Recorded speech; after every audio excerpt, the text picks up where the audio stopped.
Los rumores de que el primer reactor nuclear diseñado totalmente aquí en la Argentina quedaría en manos privadas o en manos de una empresa que podría involucrar capitales privados tienen algún asidero, y en caso de que la respuesta sea afirmativa, eso podría suponer que termine beneficiando a muy pocos efectivamente lo que la sociedad argentina ha invertido durante años. Bueno, a ver, por ahora son rumores. Además, una persona como uno que es un investigador y que no pertenece en este momento a ningún círculo íntimo, no puede más que conocer rumores. No hay nada escrito ni ningún documento. No conozco un documento al estilo ARSAT, ¿no? Que todos conocemos, pero hay rumores y hay, digamos, temores, si se quiere, fundados en la orientación general de este gobierno, en el sentido de que el CAREM, que es este reactor pequeño, intermedio, de desarrollo íntegramente argentino, se ha cedido a una empresa privada, que no está mal en principio, en la medida en que se respete, digamos, la proporcionalidad de la inversión. O sea, si el Estado argentino es el que hace la mayor parte de la inversión, es el que también debe recibir la mayor parte de los beneficios. Sí, si no, un flor de Estado bobo como lo hemos vivido, ¿no? Exactamente. ¿Cuánto tiempo hace que Argentina empezó a desarrollar el reactor? Bueno, hace muchos años que este es un proyecto, pero yo diría que en los últimos quizás 5 años, 4 o 5 años, se empezó a invertir fuerte en esto. O sea, fue durante el gobierno de Néstor y Cristina, ¿no? Es doctor en física y está considerado una de nuestras grandes eminencias. Hoy les va a contar quién es Andrés Kreiner. ¿Cuándo el interés por la física supiste que iba a transformarse en tu vocación y tu profesión? ¿Viene de la adolescencia, de algún episodio en particular? Sí, viene de la adolescencia. Yo, originalmente fantaseaba con estudiar filosofía, y dentro de la filosofía, digamos, la epistemología, o sea, la teoría del conocimiento. Pero a poco de andar me di cuenta que para hablar de conocimiento había que tener algún conocimiento, y bueno, y dentro de las ramas del conocimiento, la que más me interesó en ese momento fue la física. Ajá. De hecho, yo fui ayudante de clases prácticas en los últimos años, en el último año de mi secundario, en un colegio, yo fui a un colegio alemán, cooperativo. ¿Acá en Buenos Aires? Sí, en el Gran Buenos Aires, en el Gran Buenos Aires, donde había bastante material donado por Alemania, material, digamos, tanto de física como de química. Entonces pude hacer una cantidad de experimentos que le mostraba a los alumnos, y bueno, y me gustó la física, y ahí me enganché. Andrés Kreiner se graduó como físico en la Universidad Nacional de Buenos Aires y obtuvo el doctorado en la Universidad Técnica de Múnich, en Alemania. Vos sabés que me sorprende, pero no sé si debería sorprenderme, y supongo que no es sorpresivo. No sé cuántas notas llevamos ya, más de 300, ¿no? Una cosa de esas en este programa. 350. Y hay un porcentaje muy alto de filósofos, pensadores, sociólogos, que primero querían ser físicos, y viceversa, de científicos que pensaron en ser filósofos, pensadores. ¿Qué relación hay en algo que a priorísticamente parece tan contrastable? Bueno, no sé si puedo contestar eso en general, pero digamos, a mí en realidad me interesaban muchísimas cosas. Me interesaba entender el mundo en el que yo vivía, entender la naturaleza, y bueno, leía mucho. En mi época de secundario fue una época de bastante lectura. Yo había, además de que mi casa era una casa donde se leía y se compraban libros, mis padres eran miembros de una especie de club del libro alemán. Ajá, un Ateneo. Sí, un club donde te mandaban periódicamente todas las nuevas ediciones y uno estaba abonado, pero yo heredé una biblioteca, una biblioteca muy importante de una familia alemana que había emigrado después de la guerra, uh-huh. Que había perdido un hijo en el frente ruso, uh-huh. y era una biblioteca que tenía muchísimos libros de, más que nada, de historia, de filosofía y demás.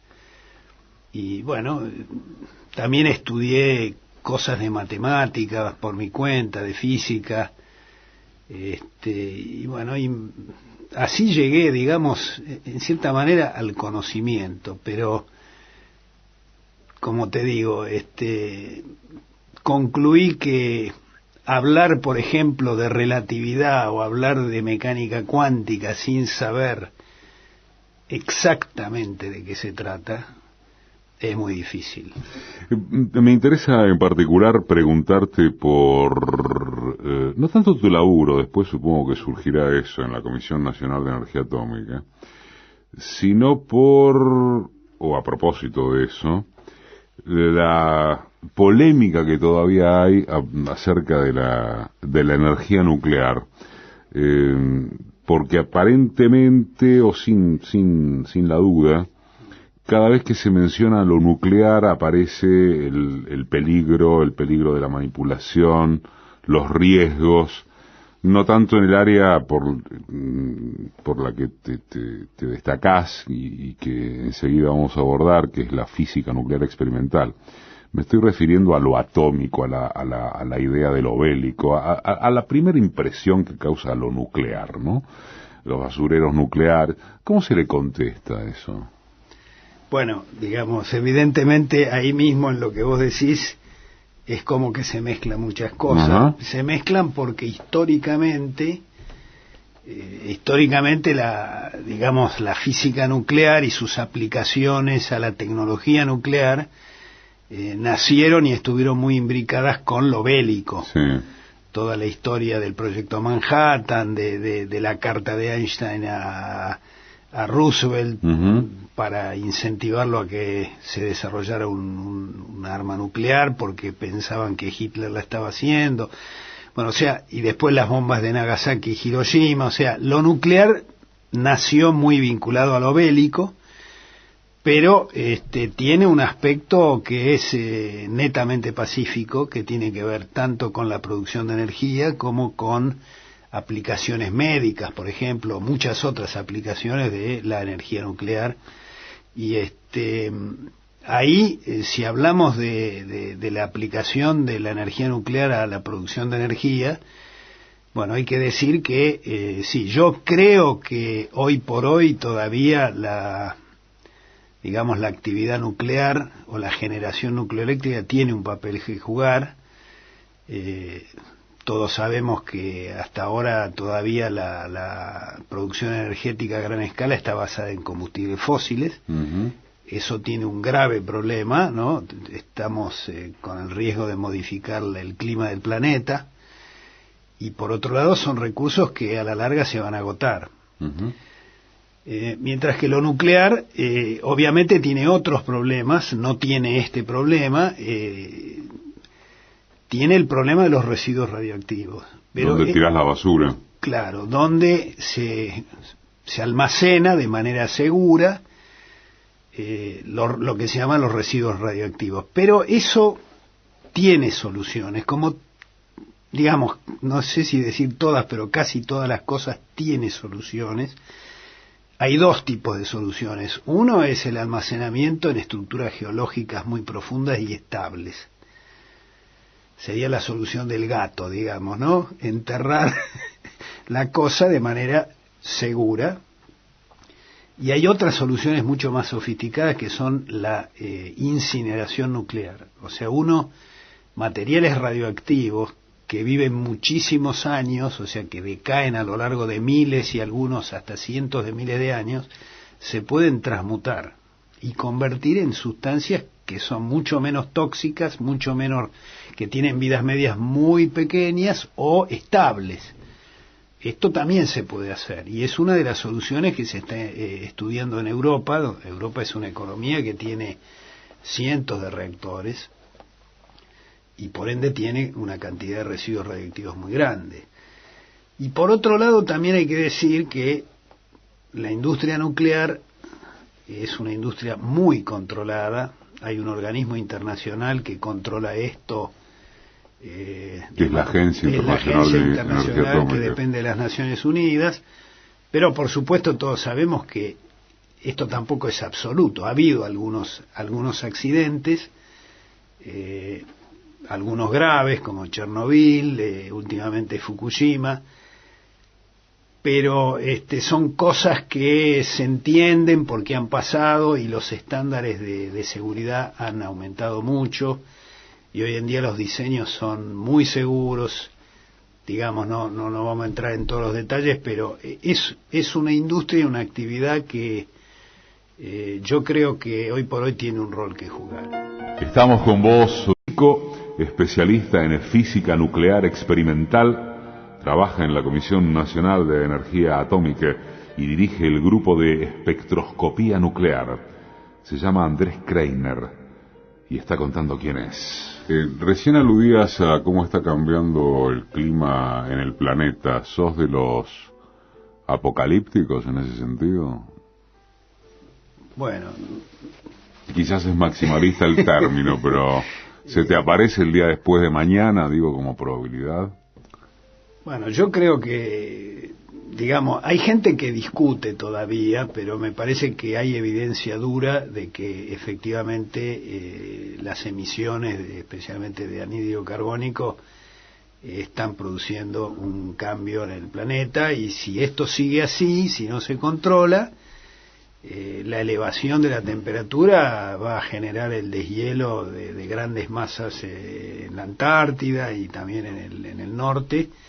El nivel de los océanos va a subir y se pueden perder grandes zonas de tierra. O sea, no sé si el escenario es apocalíptico, pero podría serlo. O sea, si no hay realmente, digamos, una intervención a nivel planetario y una firme decisión de controlar esto, sí, el escenario puede ser bastante complicado.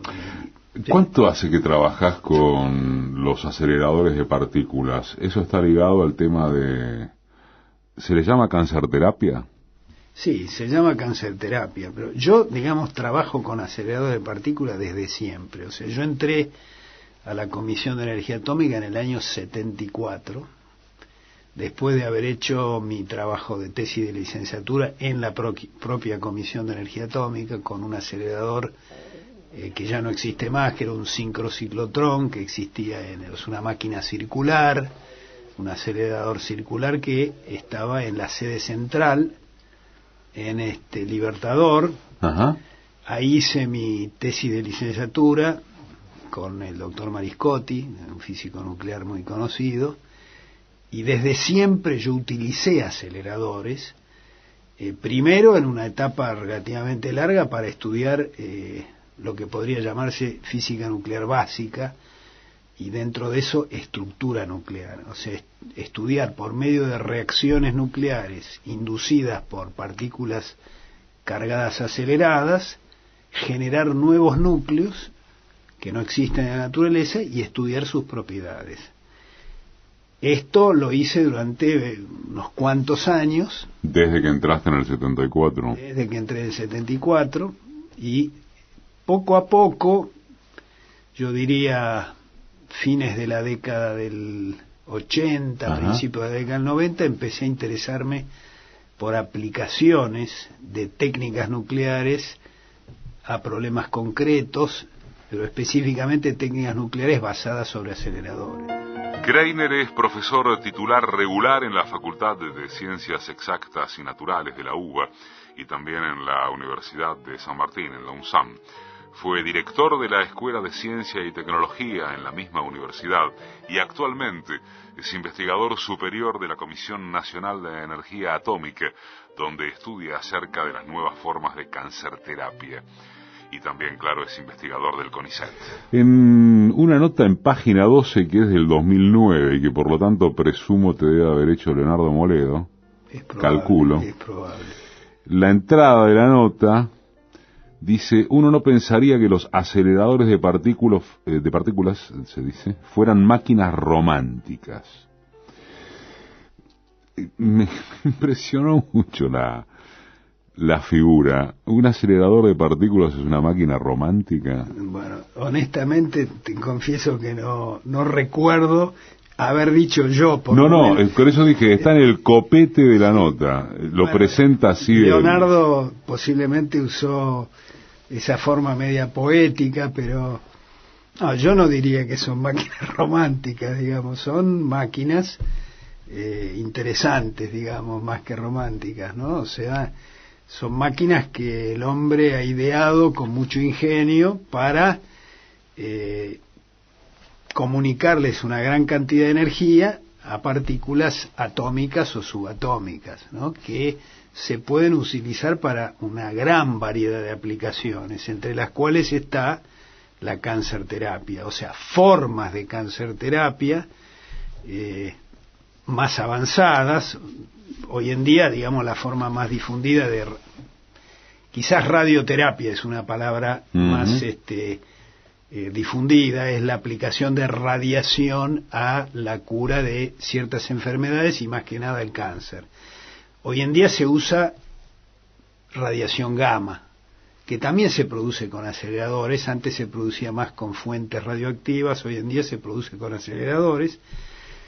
Se aceleran electrones y los electrones, cuando chocan contra un blanco, emiten radiación electromagnética de muy alta frecuencia que se conoce como rayos gamma, y esa radiación se usa para enfocar un tumor que está bien delimitado geométricamente y inactivar las células cancerosas. Pero hoy en día hay formas bastante más evolucionadas que utilizan, en lugar de radiación gamma, utilizan radiación haces de partículas cargadas aceleradas, como el protón, por ejemplo, que tienen ventajas enormes comparadas con la radiación gamma. Por un lado, porque al ser partículas cargadas se las puede enfocar con muy alta precisión y se le puede variar su energía también con alta precisión, y entonces uno puede barrer con mucha precisión un volumen predeterminado que uno tiene mapeado con una imagen. Sería que le acertás exactamente al tumor y no jodés tejido conexo. Exactamente, y uno minimiza así el daño al tejido sano circundante. Esto es la meta de la radioterapia, es esa. Ahora, las partículas cargadas pesadas dejan su energía de una forma completamente diferente a los rayos gamma. Los rayos gamma, cuando entran en el tejido, se atenúan exponencialmente. De manera que si tengo un tumor profundo, en principio el tumor recibe menos radiación que el tejido anterior sano. Esto se puede corregir parcialmente viniendo de varias direcciones, con lo cual en el tumor de todas las direcciones concentrás la radiación y en cada dirección tenés menos en el tejido sano. Pero esto, con partículas cargadas, se puede hacer de una manera muy superior, porque las partículas cargadas, cuando son veloces, o sea, cuando ingresan al cuerpo humano, tienen mucha energía y se van frenando.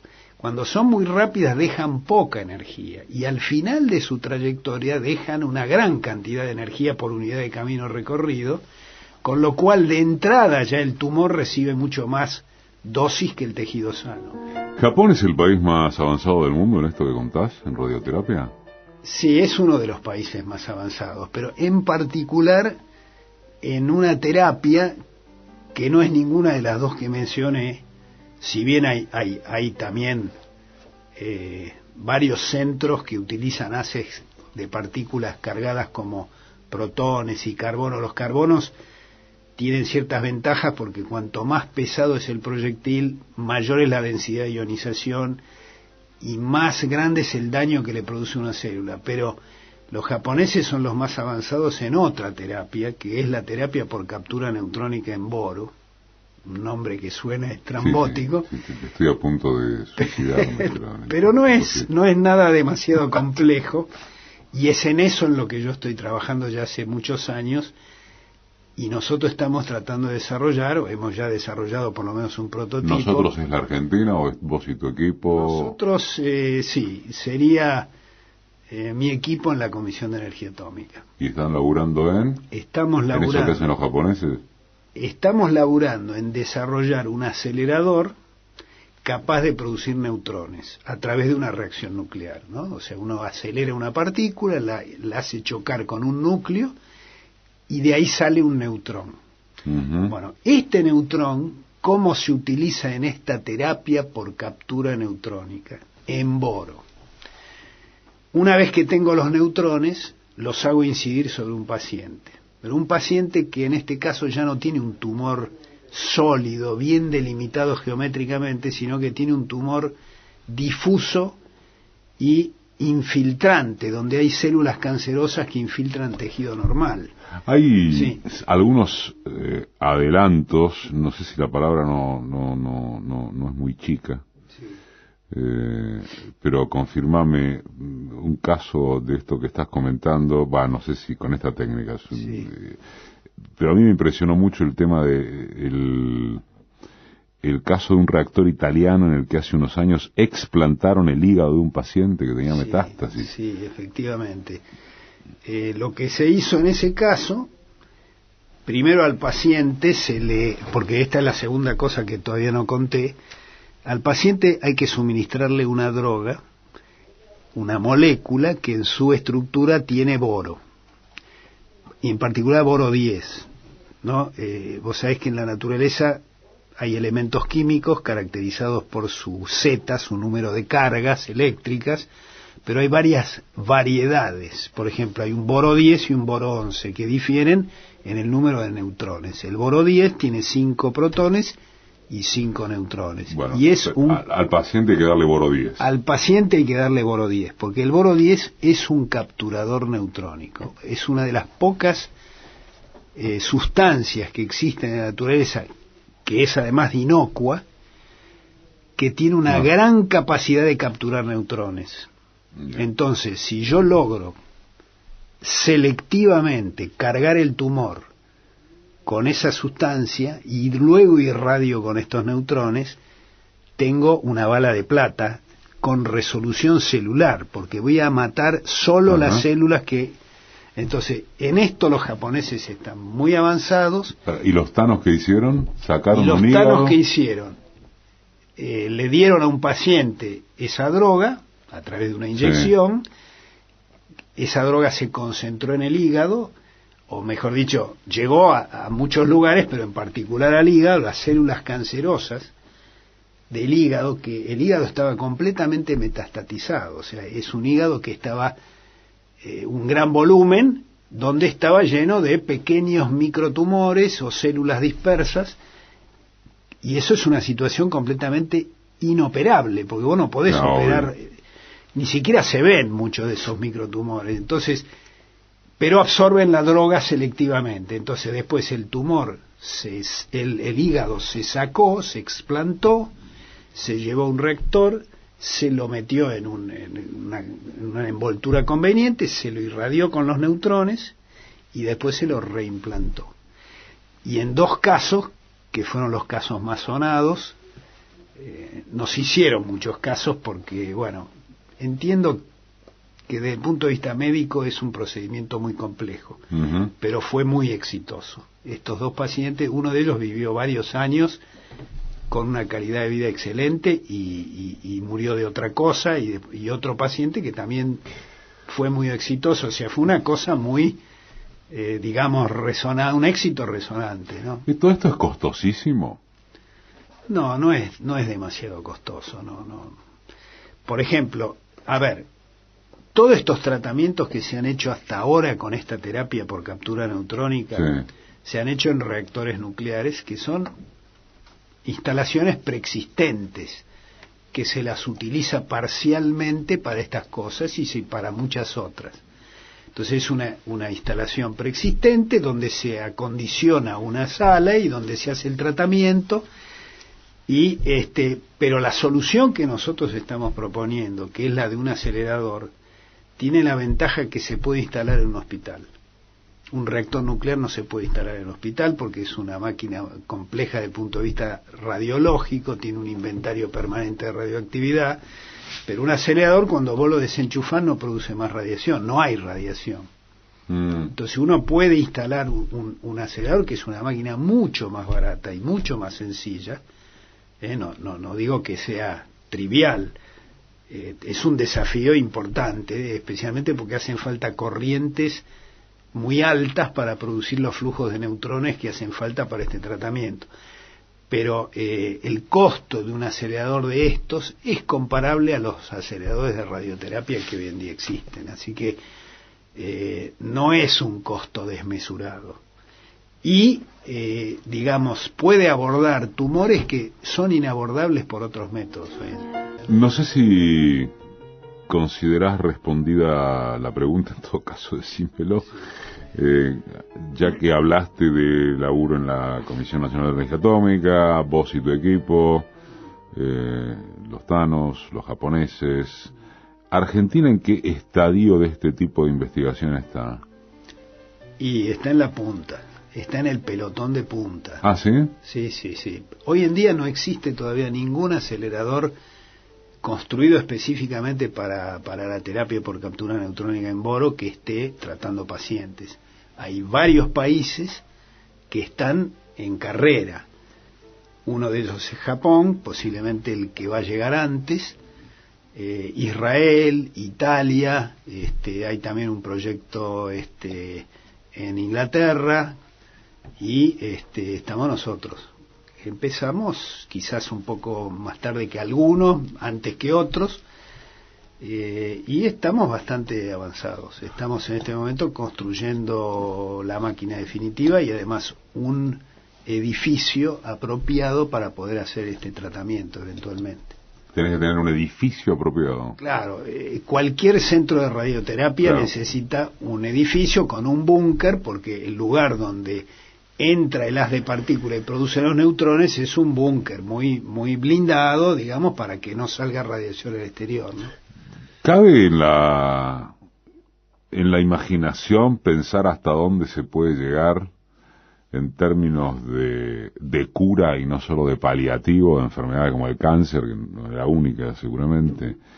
¿Cabe en la imaginación hasta dónde puede llegar el hombre en el terreno de avanzar en las luchas contra este tipo de enfermedades a través de este tipo de investigaciones? Bueno, a través de este tipo y a través y de tantas más, y ¿no? de otras que se están desarrollando. Yo creo que sí, que no va a pasar demasiado tiempo. Si bien el cáncer es una enfermedad muy compleja y tiene muchas formas y variedades, pero el avance de la ciencia es importante.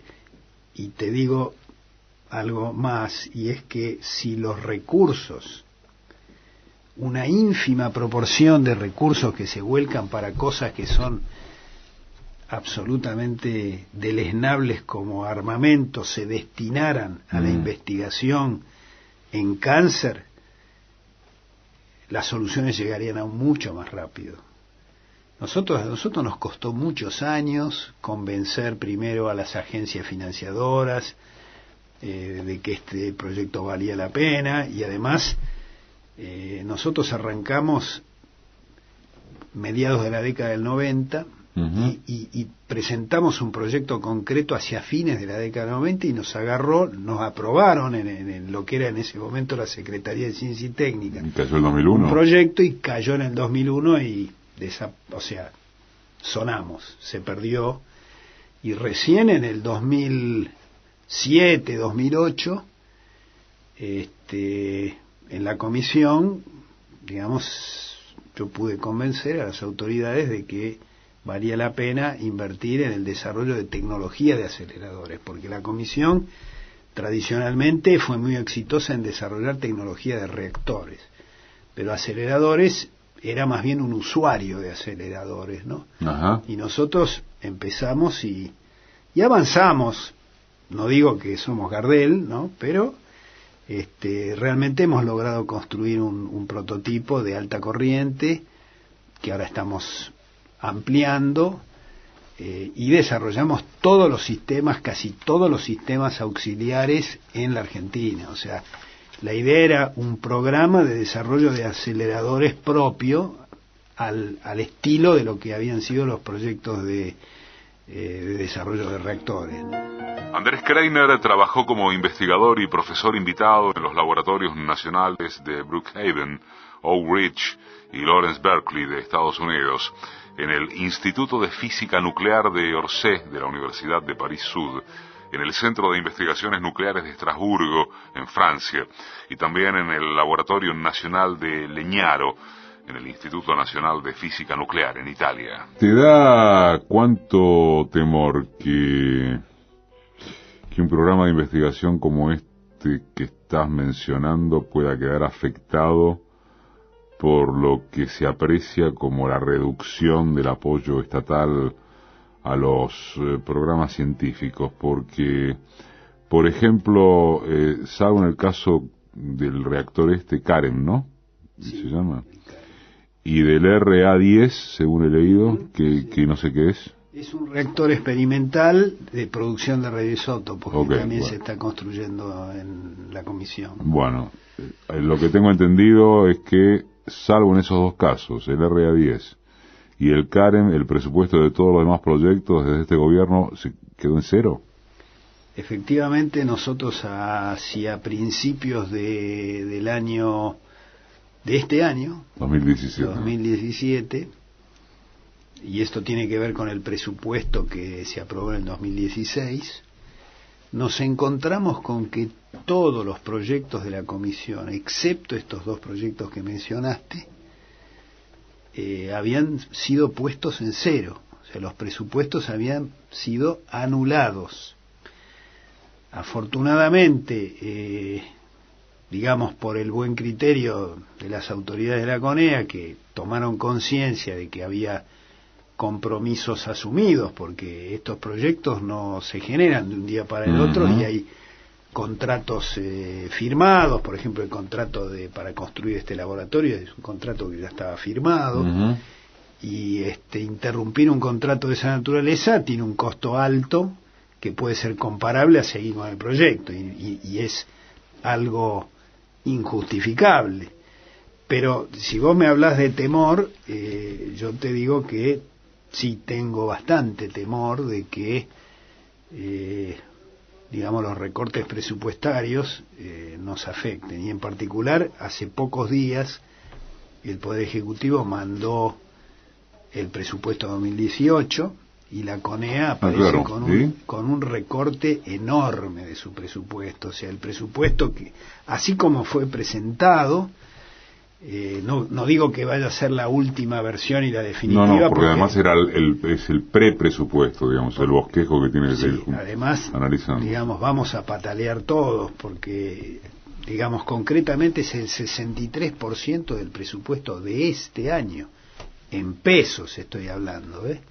Así que es un recorte muy, muy drástico, y efectivamente sí, tenemos todos en la comisión, o casi todos, muchísimo temor de que esto vaya a interrumpir o ralentizar enormemente muchas de las actividades de la CONEA. Cuando surgen estas prevenciones o temores, y uno tiene un científico delante, como es tu caso, siempre me he preguntar, y por tanto vuelvo a hacerlo, si esta sin razón de afectar presupuestos en áreas como estas, en ciencia, en tecnología, en todo lo que acabas de describir, parte de que son muy brutos, de que son muy ignorantes, o de que están completamente presos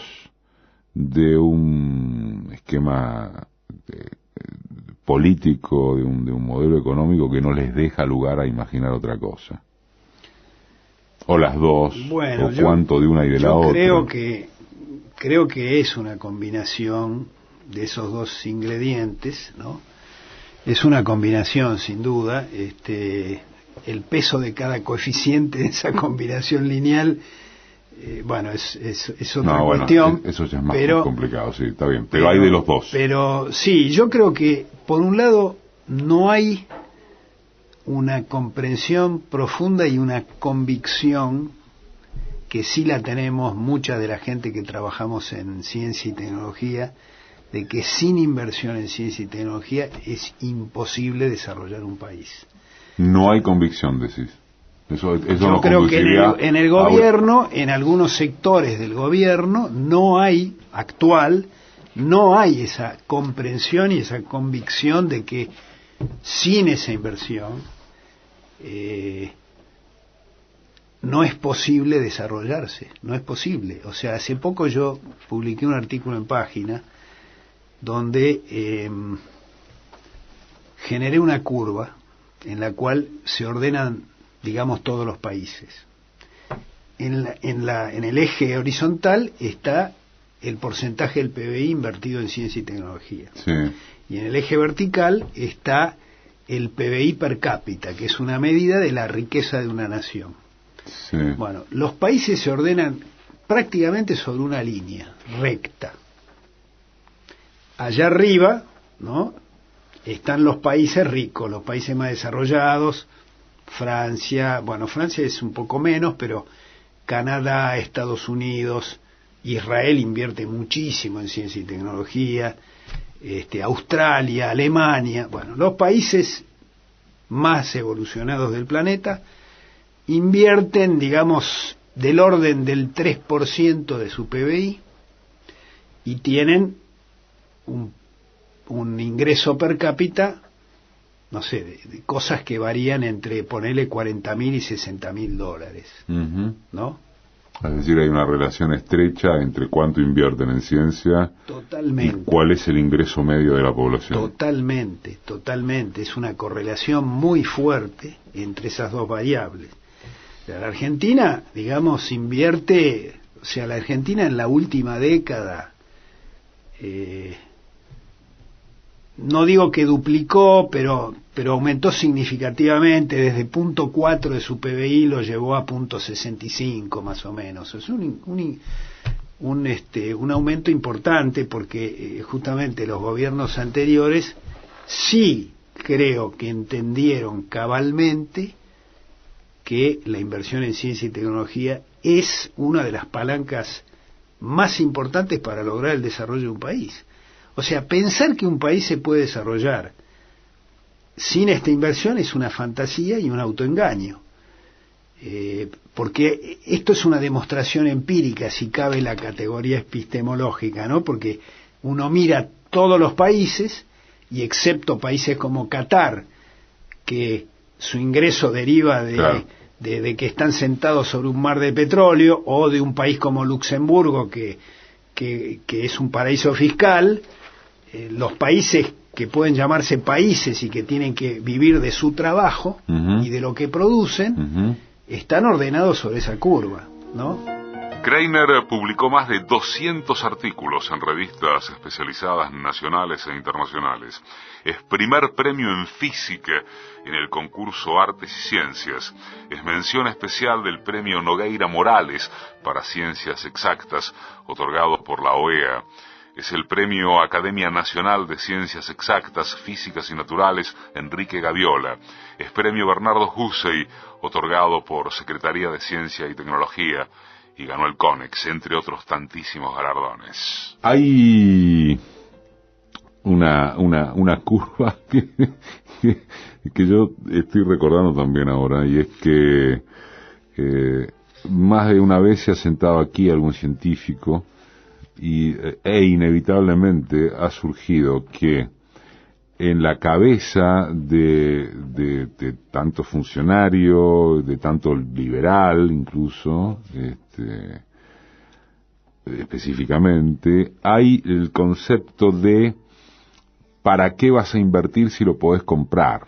Aunque esto pueda parecer una sin razón, pero parece no serlo, no que no sea sin razón. Parece que no es ridícula el suponer no es ridículo el suponer la existencia de tipos que efectivamente piensan así. Sí, eso es indudable que hay gente que piensa así, pero yo creo que es un razonamiento que tiene de nuevo esos dos ingredientes. Tiene un ingrediente que es ignorancia y también tiene un ingrediente que está sesgado por sus intereses. Porque hay sectores en la Argentina a los cuales le va muy bien, produciendo bienes primarios, o sea, exportando lo que produce el agro, y han vivido durante muchísimo tiempo y lo siguen haciendo muy bien de esa actividad. Pero eso no alcanza, como esto es una perogrullada lo que digo, pero sabemos que eso no alcanza para 44 millones de habitantes.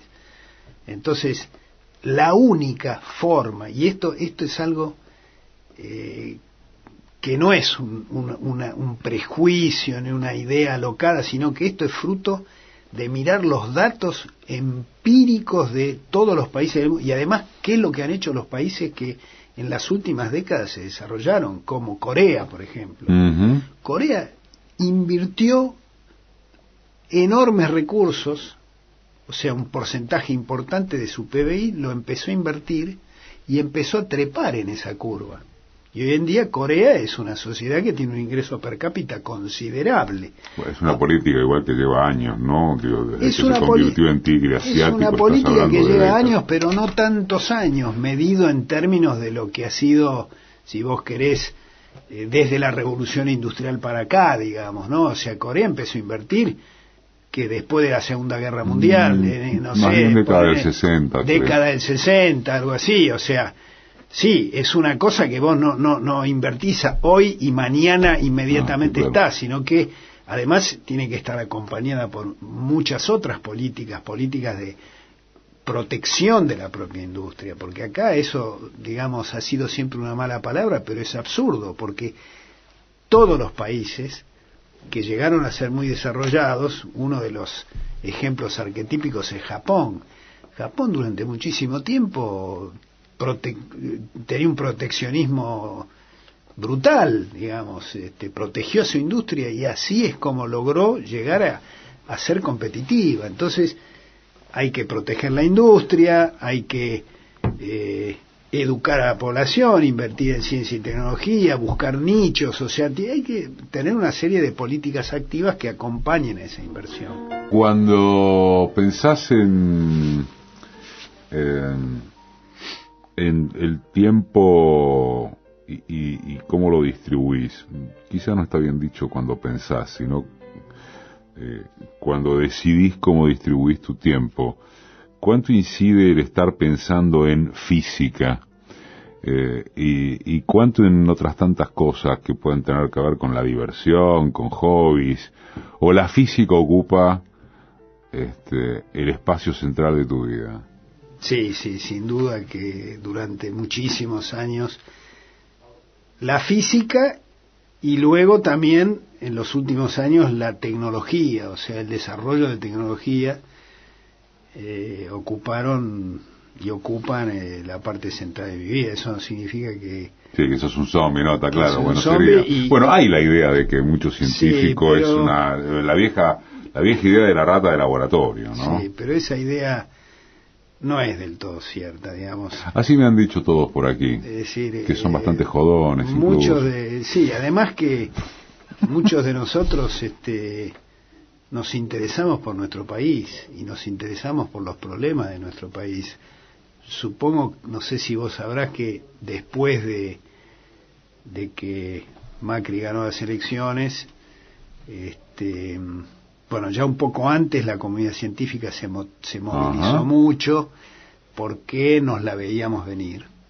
Yo particularmente... El otro día declaraste algo así en una nota, te confirmaste tus peores temores sobre Macri. Claro, yo había escrito antes del balotaje, o sea, sentí angustia y escribí una carta abierta en la cual, enumeré todas las cosas que se habían hecho, muchas de las cosas que se habían hecho, particularmente en ciencia y tecnología, y digamos, exterioricé mis temores, pero que no eran prejuicios, porque, digamos, hay una historia, hay una historia del PRO, de Macri, en la ciudad de Buenos Aires, por ejemplo, donde hay muchísimos investigadores e institutos de investigación, prácticamente no se invierte nada en ciencia y tecnología.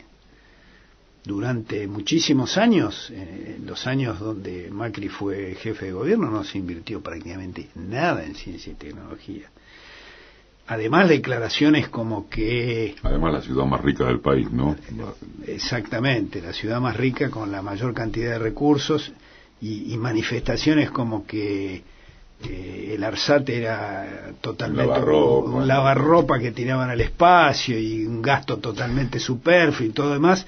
Entonces, había motivos para tener temor de que eso iba a repercutir negativamente, y entonces se generaron grupos de gente, de científicos, entre ellos Ciencia y Técnica Argentina, también nosotros en la comisión generamos un grupo CONEA Unida y Organizada, que empezamos a tratar de mirar la realidad, seguir la realidad y salir a decir, salir a hablar, salir a advertir a nuestros conciudadanos de cuáles eran las cosas que se estaban haciendo y qué consecuencias eso podía tener para el futuro de nuestro país.